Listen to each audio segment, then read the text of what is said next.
Tuesday, October 8th, 2019, I'm going to open the Planning Commission meeting. We ask all of you, please, we'll do a roll call first. I got my notes, I forgot them. Commissioner Stevens? Here. Commissioner Smith? Here. Vice Chairman St. Martin? Here. Chairman Tinker? Here. I'll ask everybody to rise for the Pledge of Allegiance. Yes. Ready? Begin. I pledge allegiance to the flag of the United States of America and to the republic for which it stands, one nation, under God, indivisible, with liberty and justice for all.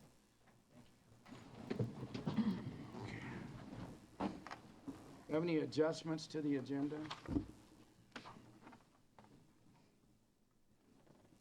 Okay, do I have any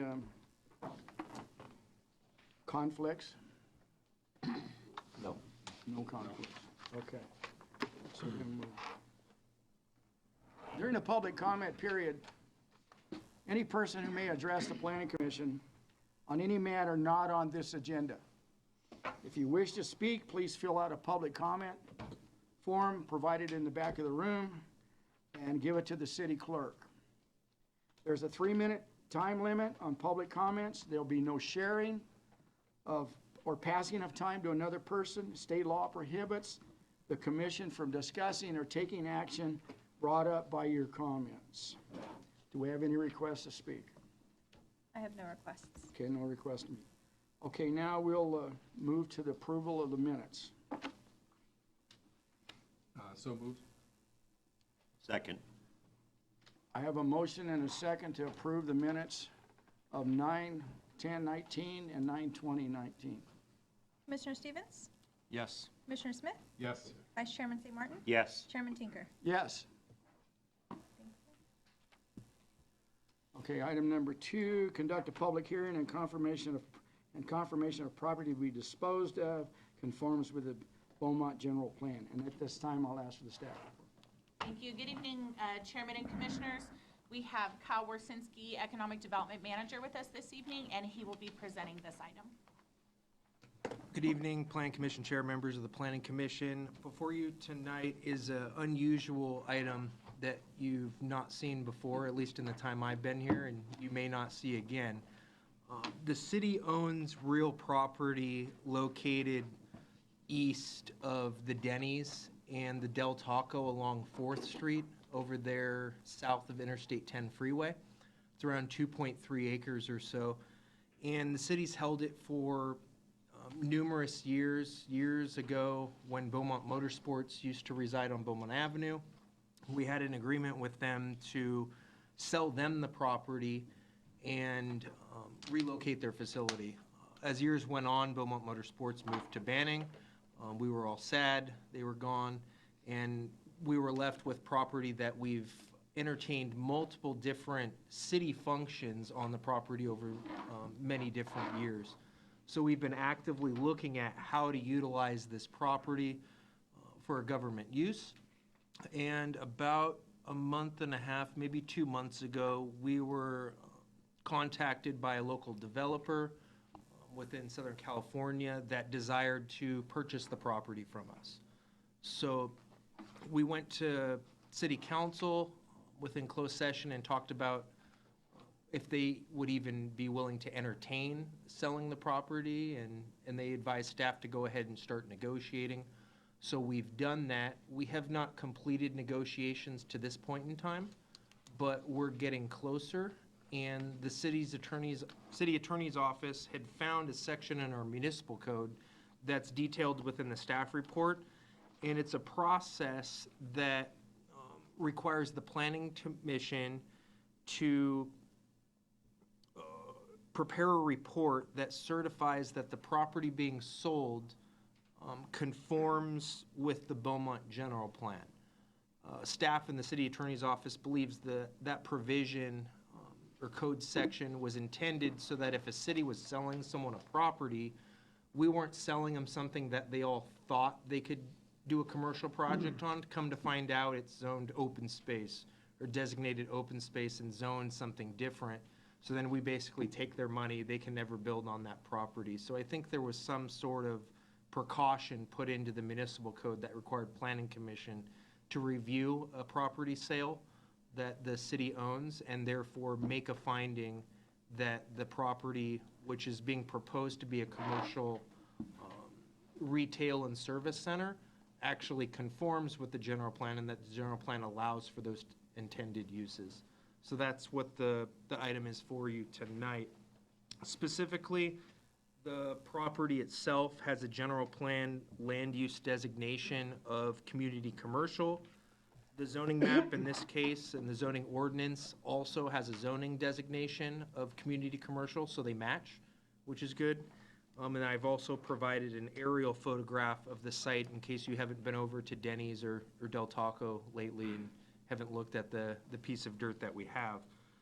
Of note, the properties that we own are on both sides of 4th Street. So there's, I think, 4 parcels on the south side, and then I think 2 parcels on the north side. The developer and the property owner that's looking at negotiating with us is interested in purchasing all of those properties, both sides of the street, and they're in discussions with Beaumont Motorsports, who owns some of the other adjacent properties, to hopefully and ideally acquire all the pieces and then assemble a nice project out there as opposed to some small infill types of developments. I think that's pretty much it. The fiscal impact for this item, there is no fiscal impact because this is just a planning commission action. The fiscal impact of the purchase and sale agreement will be brought to city council for their approval or denial at a future date and time. But we needed to take this action at the planning commission level, have an appraisal done on the property, and then hold a public hearing at the city council level before we can get there with the price and everything. So with that said, staff does recommend that the planning commission hold a public hearing, and 2, receive and file this report indicating the disposition of the property conforms with the Beaumont general plan. And I can answer any questions. Thank you. Commissioner, No questions. commissioners, you have any questions? Sure. So you mentioned Beaumont Motorsports, which Marty Coyne, I believe? Yes. and Coyne Motorsports in Banning. Nice, beautiful location that serves them well. So that you mentioned that possibly that same owner is interested in maybe developing that, or? That owner was interested in developing that area in 2007, 2008. And then things happened and they struck a deal with the city of Banning on some Banning-owned property over there, and they've moved operations there. So now they still own land next to ours because they were assembling it back then. They have no interest in developing it now. At the location that's being discussed tonight? That's correct. Okay. I didn't know the relationship exactly there. Sure. But there's no interest now. No. Beaumont Motorsports no longer at Yeah, that location. They're in Banning now. Okay. Okay, then I'm gonna Well, open. I got a question. It's long range, but the city's not looking to take a lead at the redevelopment of that intersection at some point in the future. That's a RCTC Caltrans issue, correct? That is an RCTC long-range project that's, multiple parties will be involved. So yeah, this, not anything in the immediate And future. there's no plans, there's no advanced planning on it, other than it's on a calendar as something to be considered at some point in the future? Yeah. Okay, Quit thinking like an engineer. sorry. Get candy. Okay, it's 6:10, and I'm gonna open the public hearing at 6:10.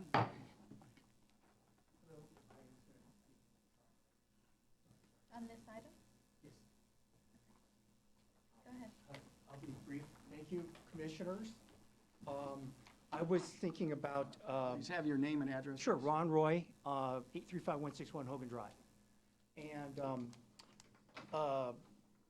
one of the issues, and I think I couldn't hear Mr. Smith, I apologize, I was in the back, but I think you said RCTC, so were you referring to the rail, the commuter rail No, I was station? talking about future interchange, 7910 interchange improvements.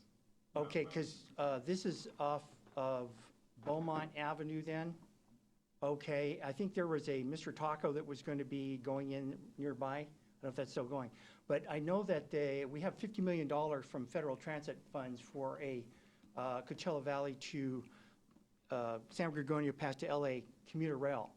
And so that, I hope you will consider that as a alternative use. Another concern I have is, and I appreciate they're doing an appraisal, the market value of the property is going to be a key, because if you need land in the future and you think you're replenishing the treasury with this sale, I'd be very concerned about where that money would go.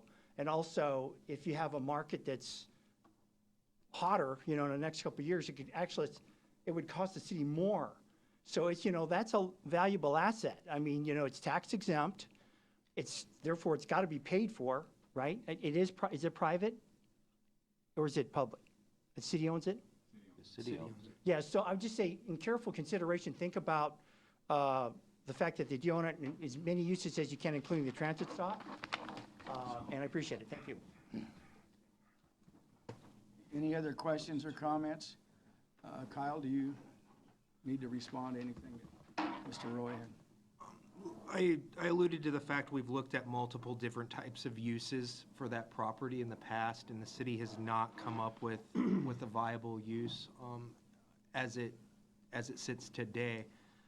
The rail location, while the city property abuts the rail, there's a large grade difference. So if you've been out there, the pad's going to sit up 20, 30 feet from the rail line that's low, because the street is elevated to go over that rail line at State Route 79. So we've kind of looked at that. Also, the total properties with all of the pieces is only 2.3 acres. So fairly small if you're looking for a nice location, even if you could get past the grade.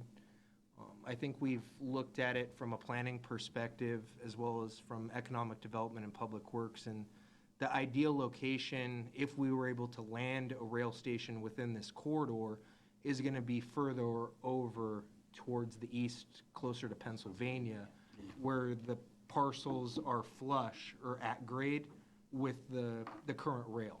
Not only that, it's kind of in a reversing curve on that point, and rail stations on curves are tricky. So a straighter segment of Pennsylvania, from a logistics of putting in a platform, it would make more sense in that location as well. So.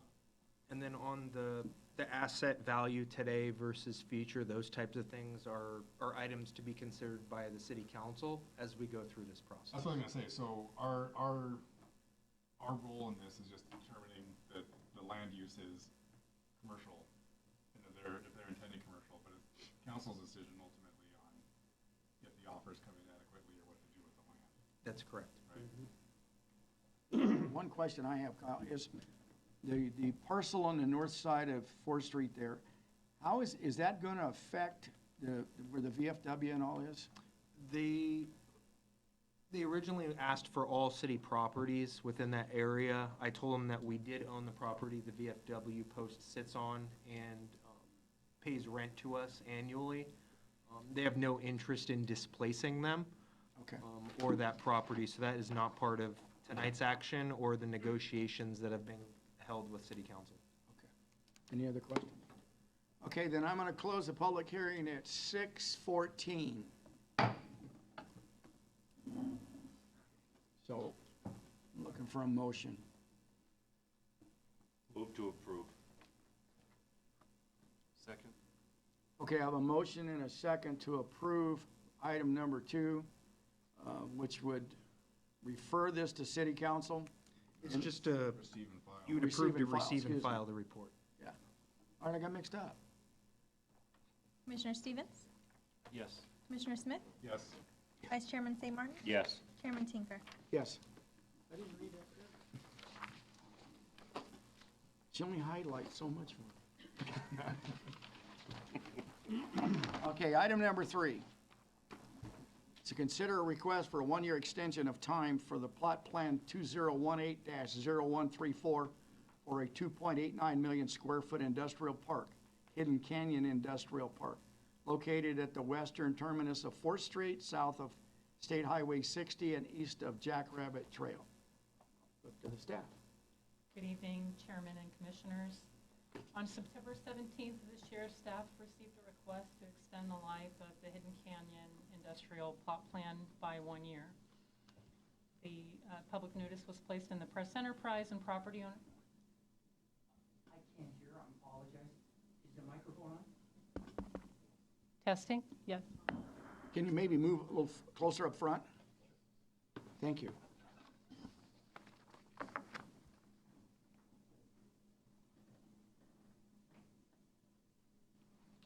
I'm sorry, please continue.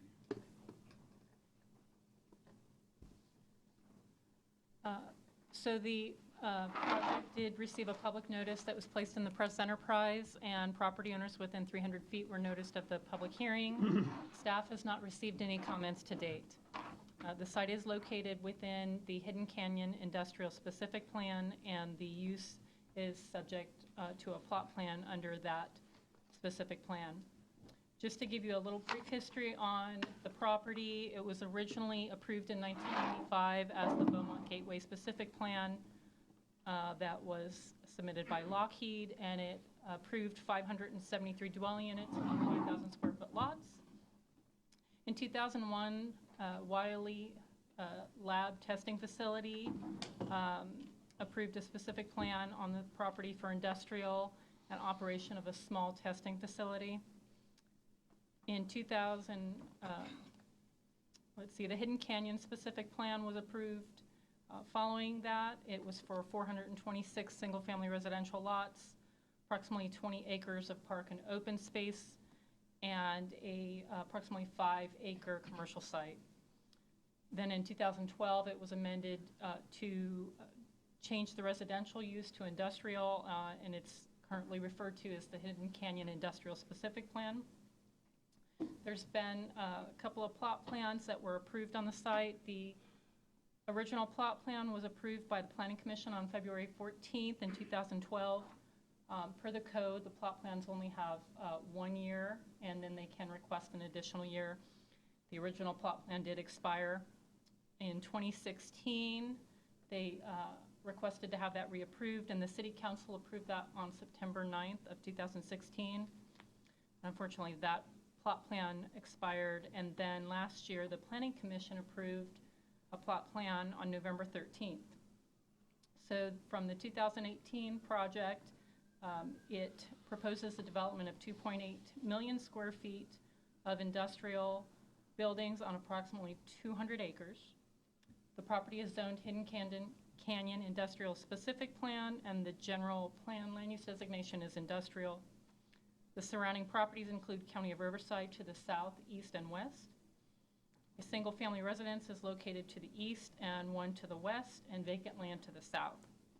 The Heartland Specific Plan is located to the north, and the Olivewood development is currently under construction there. The project is set to expire on November 13th of this year. However, the code does allow the Planning Commission the authority to approve 1 additional year, subject to the applicant requesting it prior to the expiration date and subject to a public hearing. The proposed extension of time will not result in an increase of density or intensity of the project, and it will not result in project changes that were not previously analyzed under the environmental impact report. The required plot plan findings can be adequately met or included in your staff report. So at this time, staff would like to recommend that the Planning Commission hold a public hearing, approve the extension of plot plan PP 2019-0223, subject to the conditions of approval, and direct staff to prepare a notice of exemption for the applicant to record with the county clerk recorder. We got it correct. That's correct. It was approved in 2018. Okay, I'm gonna, commissioners, have any questions? Keep in mind that this is just an extension against an already existing approval. Oh, sorry. Oh, No, I don't have that's a question. Link. Mr. Stevens? Have the conditions of approval been updated since the first time it was approved? That's, Yes, we just approved it last year. okay. Staff did go through and clean up some of those conditions, so some of the formatting or inconsistencies that we found, that just small language changes. So So there was a small update Yes, on the conditions. but it didn't change the intent of the conditions. No, I mean, going back to 2012, I feel like this thing's been heard time and time and time again. You know, I think most of my questions, you know, especially since it's an extension, have been answered at this point, so I don't have any questions of staff. Okay, I'm going to open the public hearing at 6:20 regarding request for one-year extension on plat plan 2018-0134. Is there anybody that has anything to speak on this? I have two requests. Okay, First speaker is Bruce McDonald. Mr. McDonald? Please state your name and address, and don't use Freeholdies as your address either. Sometimes. Good evening, Chairman Tinker and Commissioners. I'm Bruce McDonald, 1140 Pacific Coast Highway, Laguna Beach. I am here this evening as the authorized representative of the current owner, Lassen, an applicant for this extension. The conditions of approval have not changed. It's the same conditions that were previously adopted by your group, and we support those conditions, and there haven't been any amendments to it. Wish tonight to have you approve the one-year extension, and we'll proceed to develop this year the park, hopefully. And if you have any questions, just the owner's here this evening to answer any questions, and we'll be acting as the developer on the site. Mr. St. Martin? No questions of the applicant. Stevens? No questions. So you created, you said your intent is to build this year? for vertical? Our intent is to deliver the off-site improvements to the site. We currently installed improvements right to Potrero. If you go out there and drive the streets now, that's our work. And then we're going to extend all the public improvements, wet and dry utilities, to the site next year, and hopefully start our first building next year. But for sure, the off-site improvements, public improvements that have been dedicated to get to the site will be done. We're hopeful to start our first building next year. That's correct.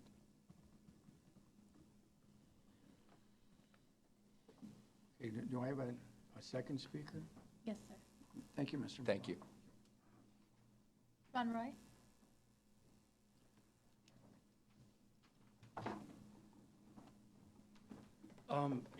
Okay, so first, the grand jury just filed a report relating to CFDs in our area.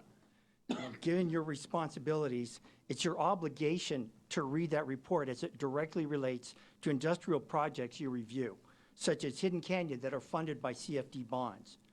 What kind of review should the city implement when a developer comes before it for extensions and renewals of development agreements or plot plan extensions? In the case of Hidden Canyon IP, even though the project, which is quite isolated from the rest of the city, was magically annexed by Beaumont years ago, it cannot be built without the city completing annexation proceedings of contiguous parcels to the east of the project. Beaumont's residents deserve transparency from the city. We should be given reports of LAFCO requirements, proceedings, or findings. Also, the city needs to review the development agreement, which planning indicated received entitled status as of 2012. This can be voided under California law, and it can be dissolved at any time under a number of reasons.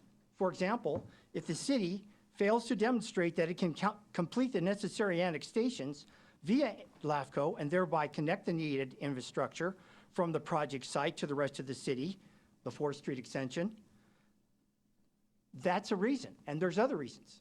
I'm glad we got the, the grand jury's looking down over us right now. I don't like isolation, and we're getting out of this isolated analysis. It's not just a small town, it has regional impact. I'm really happy about that. Okay, so this status remains in question, and that needs further scrutiny from the commission and the city council. In addition, the development agreement is necessary in order for the city to guarantee the developer millions of dollars in pre-approval bonds. As a grand jury report states, this allows uncontrolled development for which a city may not be able to pay. That really drives home a nerve for me. CFD bonds only pay for the build-out of the project's infrastructure, not long-term maintenance, repair, and replacement. I've yet to see a large-scale commercial project in the city where the city shows how this upkeep will be paid for. In our HOA, for example, by California law, all infrastructure costs are subject to a reserve study in which all elements are identified, their useful lives and maintenance requirements are determined, and funding sources and monies are set aside in anticipation of the impending upkeep. Okay, and so you need to do it for your project. So I know right now, all these years, I've just been another warm-blooded mammal who comes up here and just sort of bothers you. But now, the reason we set up the grand jury, it protects the rights of the individuals against the actions of our elected officials. So I ask you to read the report and act accordingly. Thank you. Thank you. I'm going to ask if our attorney would like to respond to that, or should we move on? Well, I don't really have a response. I mean, we're talking about CFDs. Is this on? Yeah. So we're talking about CFDs, and is this project going to be subject to any potential special taxes of a CFD and annexation, as Mr. Roy was indicating? I'm looking at the conditions of approval right now. Yeah, the property is already within the city boundary. It was annexed long ago, so that's been addressed through LAFCO. As far as any CFD or anything along those lines, there's nothing that we've addressed through the planning department. Typical improvements in the process for that would happen, as we move through that aspect of the project beyond what we're doing here. Right. Yeah. Okay, then, Mr. Roy, thank you for your comments. That's probably something more directed to the city council than to the planning commission. We're dealing with just a one-year extension on a project that's already been approved. So I'm going to close the public hearing at 6:26. And I'm going to look for a motion. I've been critical of this project in the past, but, Yes, you have. But, ultimately, it comes down to purview of compliance that, as I discussed last time, they have a specific plan that says, here's the building we're trying to build, and it's exactly that. And, from that perspective, they're still remain consistent with it, and just air that again. What you did it Just for the sake of putting it out eloquently there. last time. So, that's it. Okay, I'm looking for a motion. I want to make a comment. I would assume that the developer is going to put in the infrastructure for that project. So what CFD would be involved in that? Please.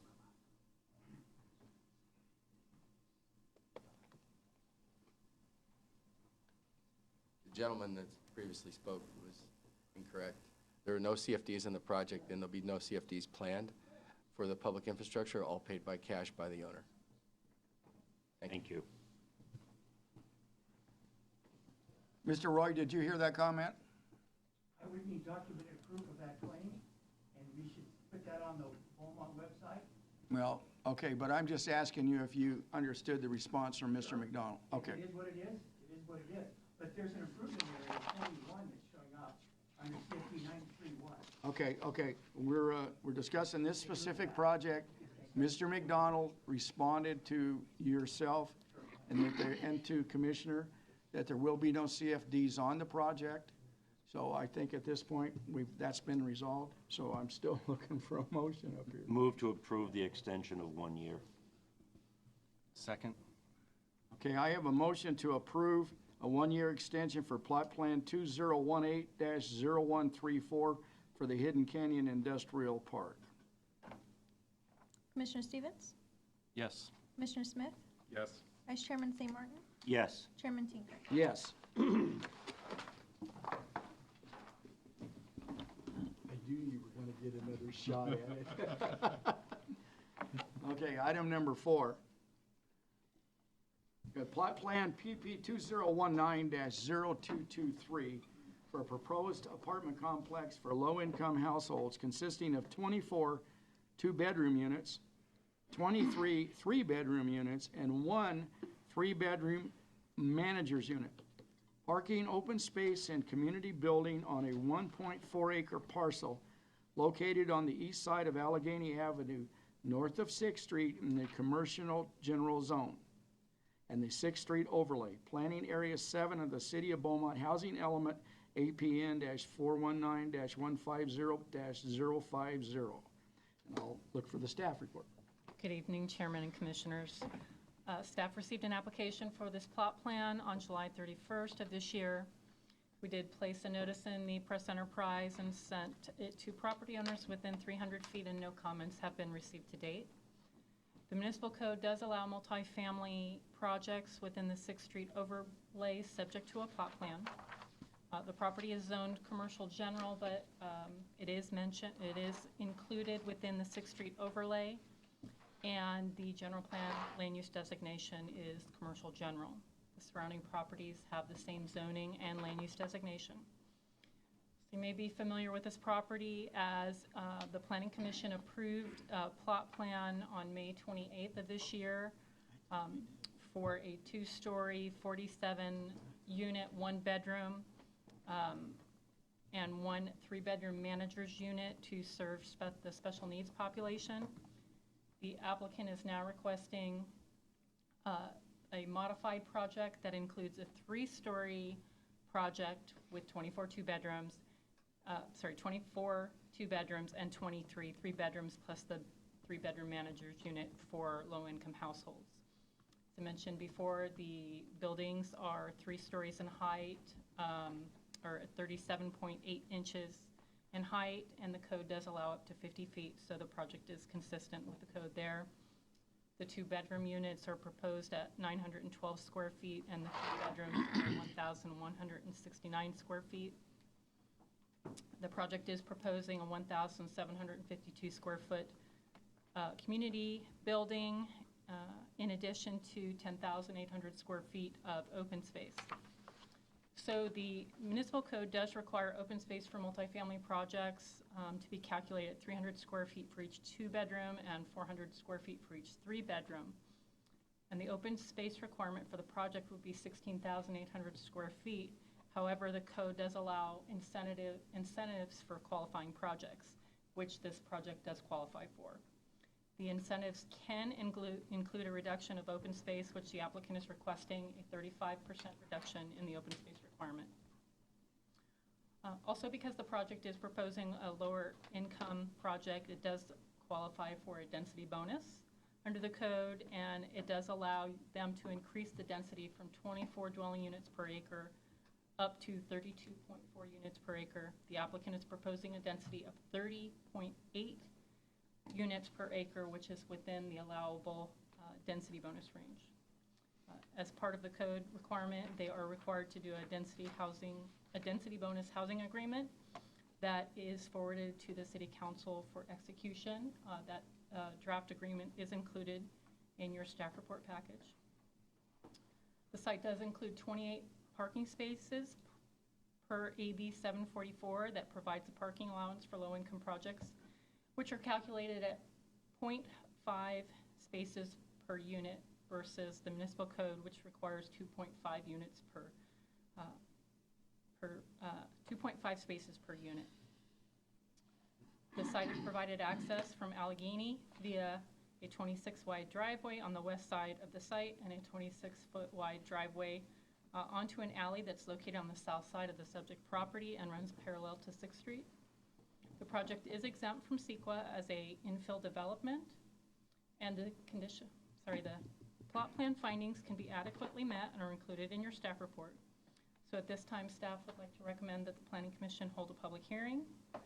Recommend that you approve plot plan 019-0223, subject to the proposed conditions of approval. Forward a recommendation of approval of the density bonus housing agreement to City Council, and direct staff to prepare a notice of exemption for the applicant to file with the County Clerk Recorder. This concludes my presentation. I'm happy to answer any questions you may have. Staff. Yes, how is the open space going to be presented? Is it park-like open space? Or is it just green belts between the buildings? How is it going to be presented? So based on the plot plan, it's just the green space between the buildings and located to the east of one of the buildings. So they don't show any active open space areas, so it appears it'll be just open space, green area.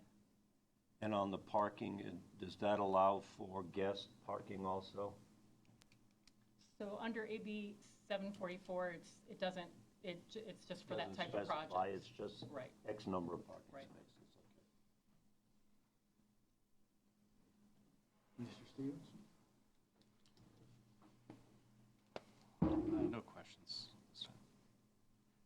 I'm going to ask mine before you get to it. No, I'm just kidding. Go ahead. Footprints is about the same as it was previously as well, too, right? Yeah, so it's just essentially the building height and the unit height that's varying, number of units still the same. You know, before I believe it was designated for special needs, now it's just designated as low income. Correct. Is this, I'm trying to think, 2 or 3 years ago, we worked on our housing plan. Does this fall within our housing plan? Correct. So this would be a project, as the other one would as well, but this would be something that would count towards our RENA allocation requirement. And I know that at one point, we had discussed infill projects, so this would be classified as, considered an infill project? Yes, sir. It's infill. Okay. Any other? I'm going to open up the public hearing at this time at 6:37. Open the public hearing. The applicant is present if you have questions for him specifically. Why don't we have the applicant come forward, please?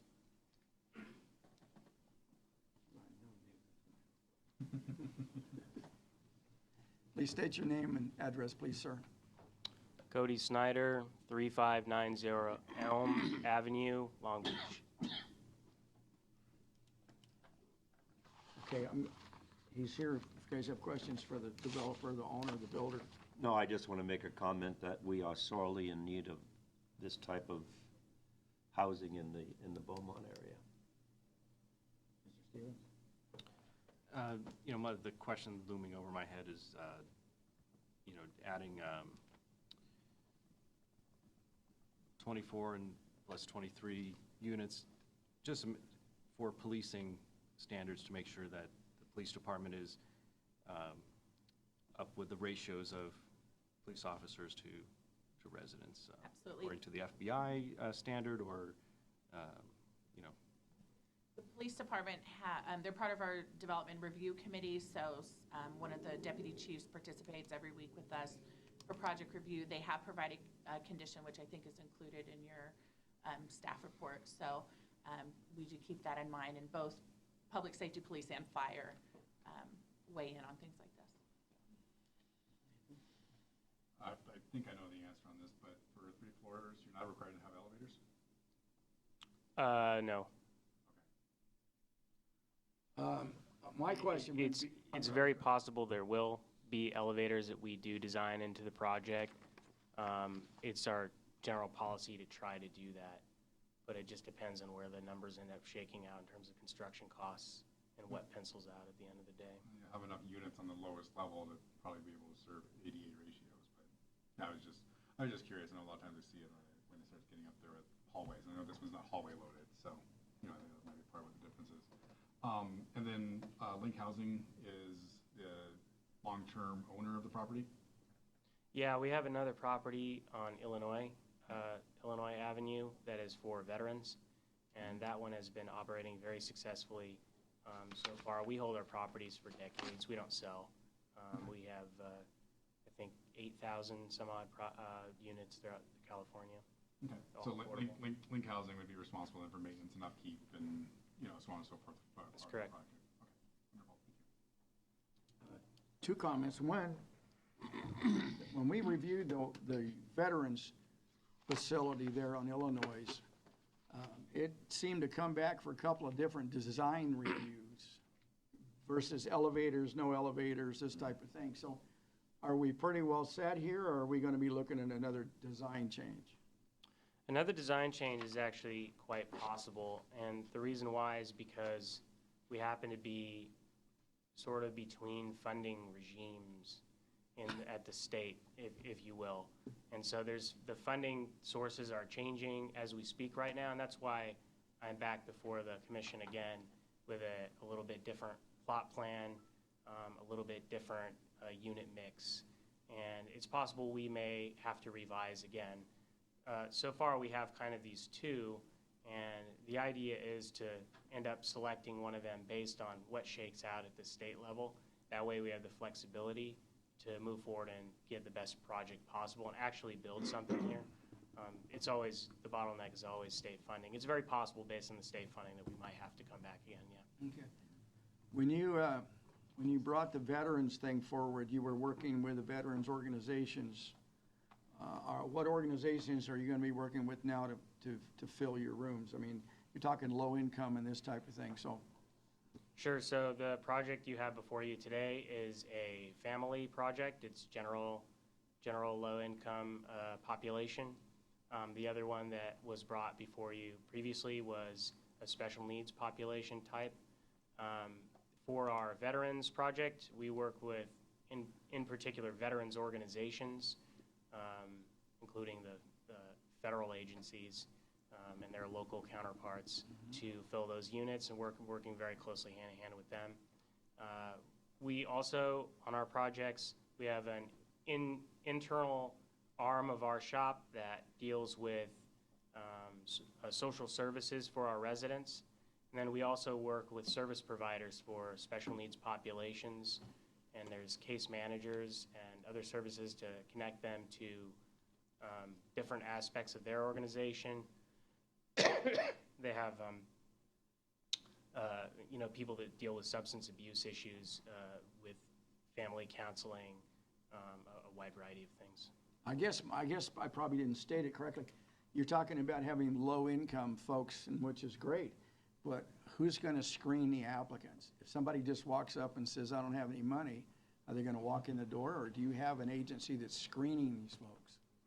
So for a general low-income population, as is proposed today, the screening is a link housing function, and we have an entire division of our company that's the compliance division, and they go through and check the financial documentation for every resident that is applying and make sure that they meet the threshold requirements as per the funding sources. And the incentive is very strong for us to get that right, because if we get it wrong, we can have our tax credits pulled and have to pay millions of dollars or whatever. So we don't get it wrong. Will you have on-site security? Yes. Our projects, it depends per project, but for this general low income, there will be on-site staff at all times. There's an on-site manager, and then we have a case management office, and the case management professionals will be there during the daytime. I don't think there'll be on-site security staff dedicated just to security 24 hours a day. Instead, we'll do what we typically do is pretty extensive camera setup going on. Okay. For our veterans property, however, I know that there is even more extensive security just because of the more sensitive nature of that population. So it's based on the population. Any other questions? We just say if we have 3.5 million housing units to build, the state should figure out their funding formulas pretty quick to keep you guys busy. So. We agree very strongly with you. Just don't rely on LA. Okay, any other questions? No. Okay, thank you. I'm going to close the public hearing Thank you at very much.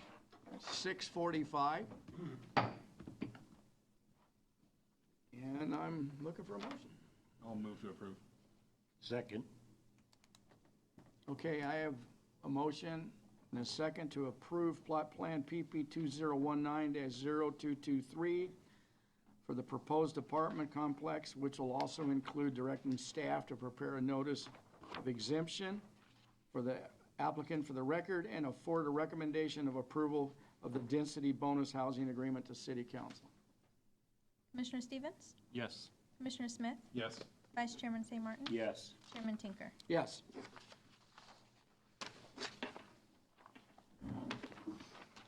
I haven't messed up one time yet. But I'm using the back clock, so. Okay, item number 5. Additional use permit, CUP 2019-0041 for an on-sale license type 41 for the sale of beer and wine at an existing restaurant, Grumpy Tom's, located at 762 Beaumont Avenue in Beaumont Avenue in the Beaumont Avenue overlay zone. And I'm gonna ask for staff. Good evening, Chairman and Commissioners. Staff received an application for a conditional use permit for the sale of beer and wine at an existing restaurant. The application was submitted on September 18th of this year. We did place a public notice in the press enterprise and notified property owners within 300 feet. No comments have been received to date. Municipal code does allow alcohol sales in conjunction with a restaurant in the Beaumont Avenue overlay zone, subject to a conditional use permit. The property is zoned in the Beaumont Avenue overlay zone, and it has the same general plan land use designation. The surrounding properties have the same zoning and land use designation. The site is located within the Beaumont Town Center, and the existing building was constructed in 1964. It has 6 suites that include the Players Lounge, a smoke shop, a water store, a laundromat, and a dance studio. Chamber of Commerce is located to the south, and a multi-tenant retail and office building is located to the north. And the center consists of 3 buildings, all of which are under one ownership with the exception of the chamber, which is separately owned. The center has 2 driveways, one on Beaumont and one on 8th. And then there is also an alley that runs parallel to Beaumont Avenue on the east side of the project site. The center has a monolithic sidewalk and does provide adequate parking. The use currently operates Monday through Thursday from 11 a.m. to 9 p.m., 11 to 10 on Friday and Saturday, and 11 to 8 on Sunday, and they're not proposing any changes in their hours of operation with the alcohol sales. So the property is located within Census Tract 440, and based on population ratios, the alcoholic beverage control determines a number of allowed on-sale and off-sale licenses that are allowed based on the population ratios. In this census tract, currently 1 on-sale is allowed before it's considered over-concentrated and requires a public convenience and necessity finding. The census tract currently has 10 on-sale licenses, so this project will need the PCN in order to be approved. As part of the ABC requirements, they do recommend separation requirements from sensitive uses, typically 600 feet from schools, parks, and churches. The project does meet all those requirements, except for there is a church that's located about 300 feet away, but it is separated by existing streets and wouldn't be impacted by the proposed application. Also, ABC will not issue a new license for a new retail location within 100 feet of a residence unless they can demonstrate it will not interfere with the residents' enjoyment of the property. The subject site is not located within 100 feet of a residence. The project is exempt from CEQA as an existing facility, Class 1 categorical exemption.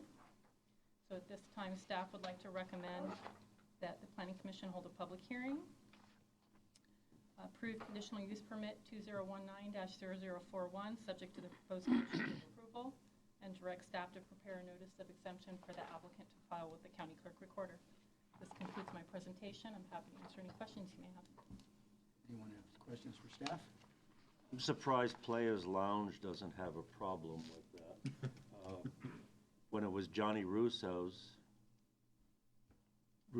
had an agreement with Players, and they would supply the wine and beer into the Italian restaurant. No, sir. No, sir, they did not. Well, okay, I know that for a fact, that wine and alcohol was never allowed to pass through that window. Okay? That was an ABC use- requirement. We used to get it. Well, it wasn't done anyway. legally. But anyways, I'm surprised that the Players Lounge doesn't have a problem with that being right next door to the lounge, but I guess that's not our issue. But I think it's different audiences, you know, if you have a family that's going out for pizza or something like that, Yeah. you know, we're not gonna go to Players Lounge for kids, so. Yeah, and it has been posted on their building as required by ABC, you know, that they're applying for license, and we haven't heard from anyone actually about this. So whether or not they received the notice and comment that it's at least been on the building as well, which are, you know, right next door. So. I beg to differ with you, it has not been posted. Yeah, I think on the, oh, you're not posted? Okay, sorry, that's my fault. Okay. You received your beverages because of who you were in the community. Could be.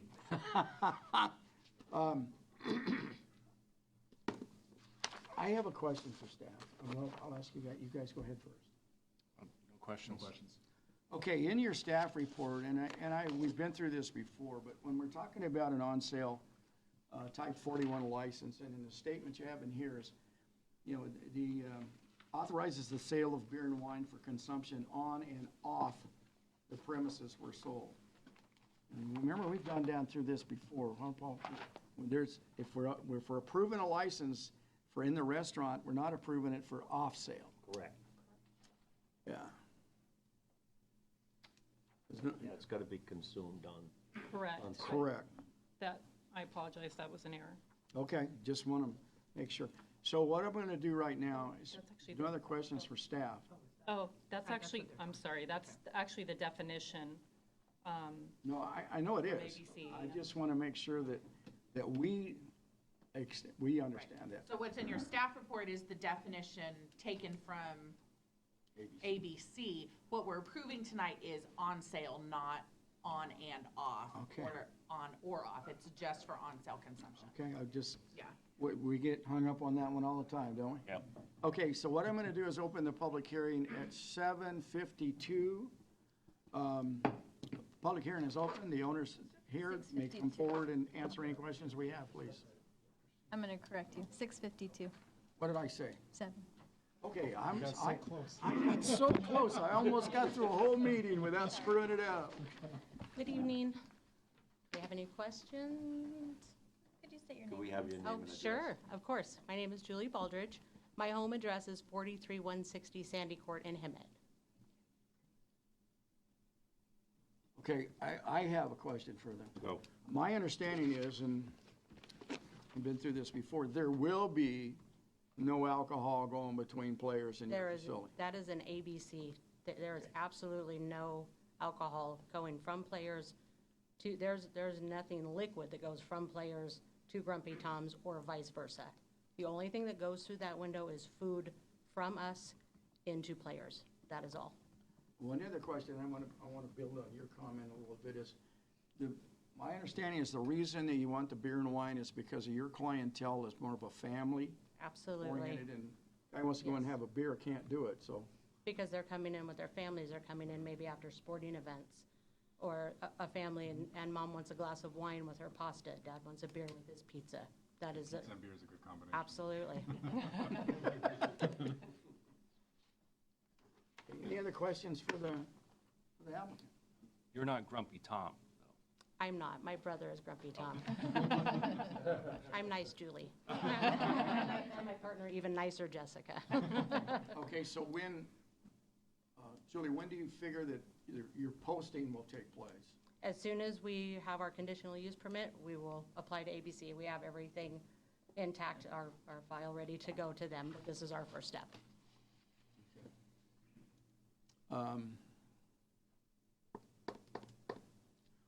We've had issues with that one residence behind there before. No, not to my knowledge. Okay, okay. All right. I stand corrected. I had a memory loss there, lapse or whatever you call it. Okay, so if there's no other questions for the applicant, I'll close the public hearing at 6:54.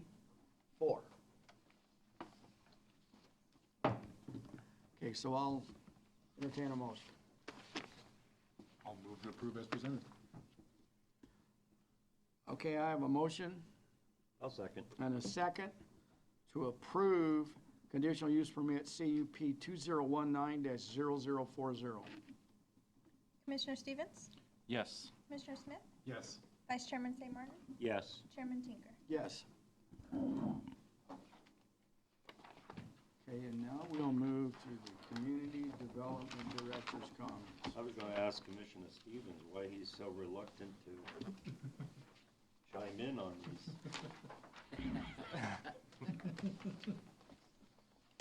You have a mission for next time now. There you go, yeah. I want to give you more of a chance.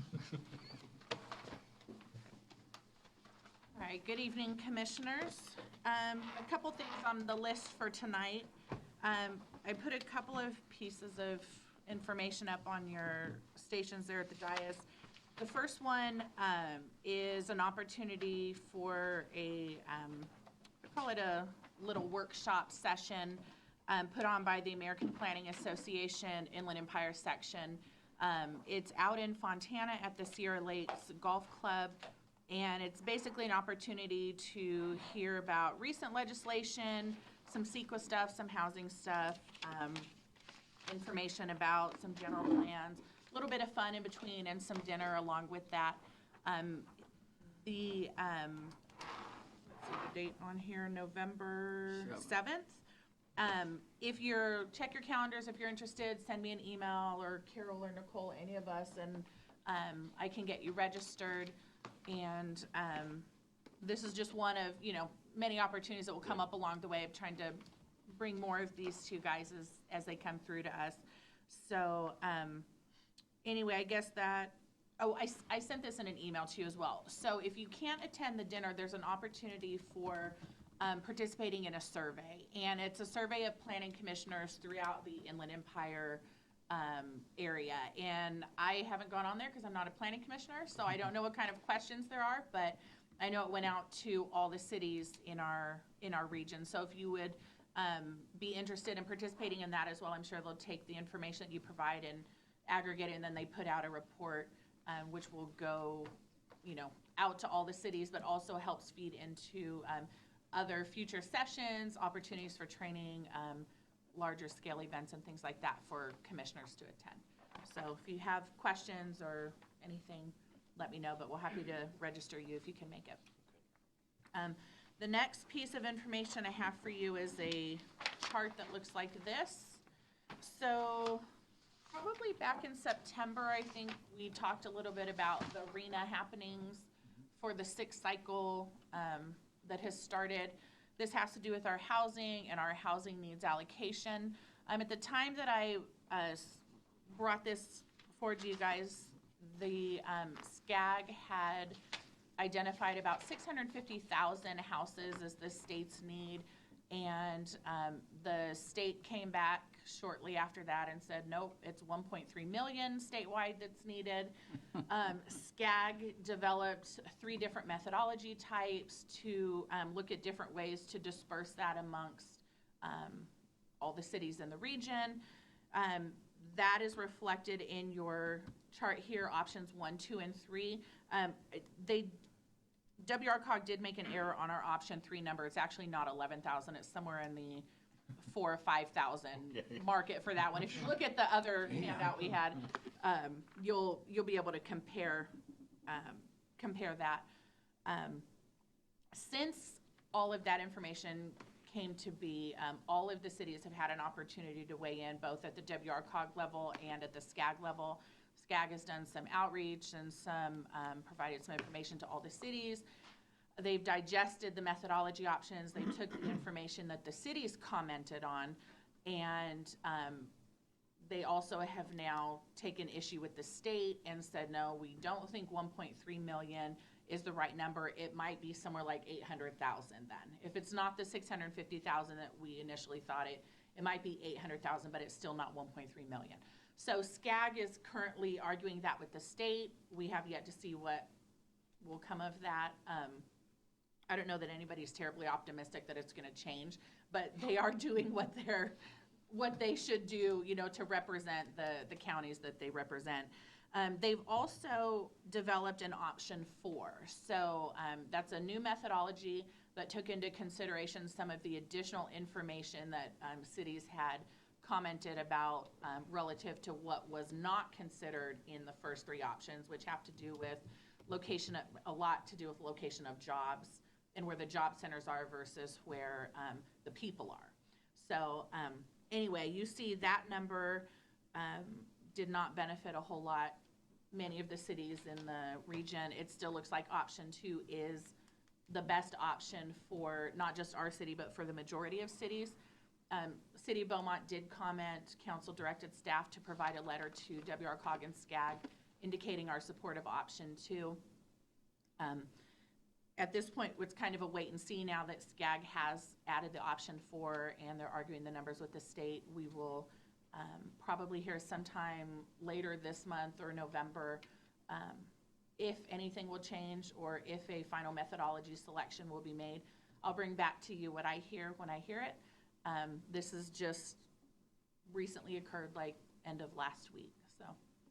So if option 2 is what's selected like by WRCOG and member cities within Riverside County, does the option 2 have to be selected for all of SCAG's jurisdiction?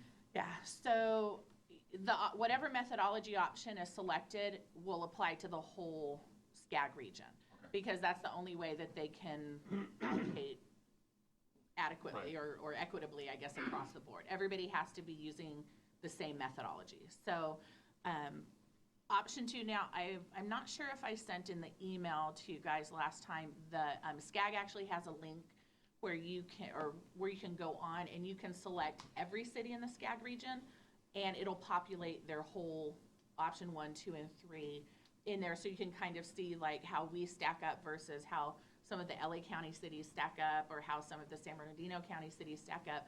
So they have the chart was developed. So I can send out that link again if anybody's interested in being able to look at our neighboring county cities and see how their options. So option 2 is the one that kind of favors employment or plays in your employment centers?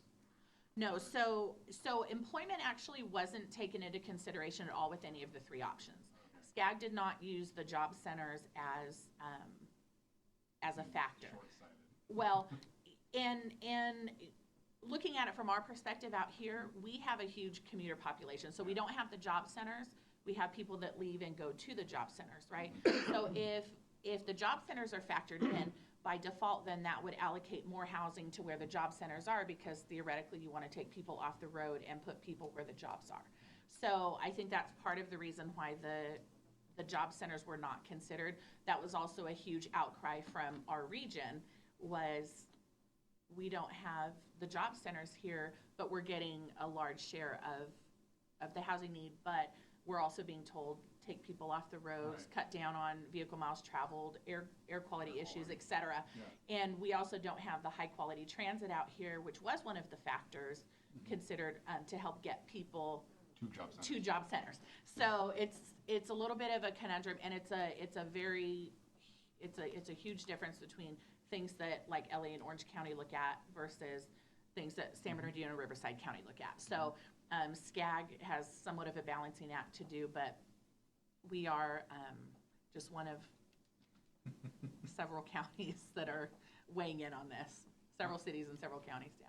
How does this tie in with our housing element? We need to renew that because it's going to all be resolved by that point. So yeah, so what happens is this has to be decided first, a methodology has to be selected, and SCAG has to go through this process.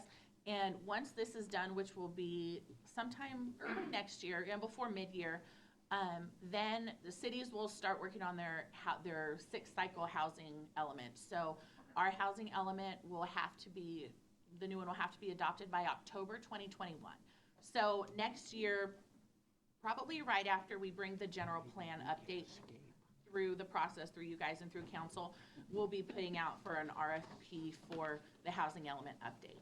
So this will be done. We'll kind of know where we sit with what our numbers, because we have to know the number that we're being allocated before we can really get too far into the plan, so. All right. I just wasn't sure on the process if Yeah. there was a fixed year cycle. That It would is, be yeah, so off from it this, or- absolutely has to be adopted by, I think it's like October 10th, 2021. It's a very hard date, so we'll be to you guys with that before that. Yep. If you think of I have a- anything or have it, oh. yeah, sure. Comment on that. Yeah. Hearing this presented yesterday at the WRCOG meeting, there was a lot of talk from the cities that, they wanted to be able to control the numbers. Right. Rather than going off these. What's the likelihood of that, and where does Beaumont stand on that if, So I tell you, every city would like to control the numbers. That is always the ideal situation. The more local control we can have, the better. Unfortunately, this is state-driven. So HCD, the State Department of Housing and Community Development, is the ultimate say-so on what the regional need is, that 1.3 million number, basically a non-negotiable. I mean, obviously, they have mechanisms to contest, which is what SCAG's going through, but it's been explained to us that we'd be very lucky if that changes at all, because the state really sets. So I don't know that there would be, obviously we would love that. We would support if that were an option for us to look at how can we have more say, how can we control this, how can we look at other factors, but if every city did that, then it would be chaotic, basically. So, so the state ultimately says, here's the framework, that you have within which to operate. We're giving your region, the SCAG region, the opportunity to weigh in. So you guys as a region have to come up with something that works theoretically, collectively for your counties, right? So, again, don't anticipate. Right. Going off what Mr. Smith, everyone would have to choose an option.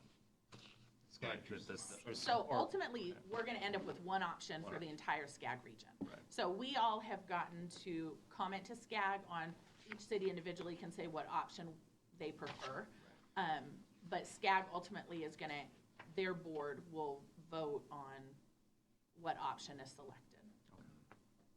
Is that enough participation for you?